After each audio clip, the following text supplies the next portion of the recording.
Hi friends, ఒక చిన్న మాట చెప్తాను. ఏమీ లేదు, తల్లి ఉంటే తండ్రి ఉంటే మనకి అన్నదమ్ముల ప్రేమ ఉంటుంది. అదే తల్లిదండ్రి లేకుంటే మన ఆడపిల్లలది ఏంది పరిస్థితి? మనం పుట్టింటికి పోగలుగుతామా? పోలేము కదా ఫ్రెండ్స్. పుట్టింటికి పోలేము. మనకి ఆశ పుడుతుంది, పుట్టింట్లోకి పోవాలి, అమ్మ నాయనతో ఉండాలి, అమ్మ నాయనతో కలవాలి, అన్నదమ్ములతో ఉండాలని.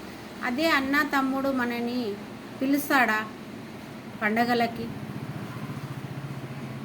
పిలవడు కదా ఫ్రెండ్స్. ఎందుకు వచ్చిందో అన్నంత అదైపోతుంది. వదినెలకైనా ఎందుకు వచ్చింది ఊకే తలకాయ నొప్పి అంటే, రేపు వాళ్ళు ఇంటికి పోతారు కదా, వాళ్ళమ్మ నాయన వాళ్ళ వాళ్ళు వస్తారు కదా, వాళ్ళ లాగానే యువతలోళ్ళు కాదా ఫ్రెండ్స్? వాళ్ళ లాగానే యువతలోళ్ళు కాదా ఫ్రెండ్స్? చెప్పండి మీరే.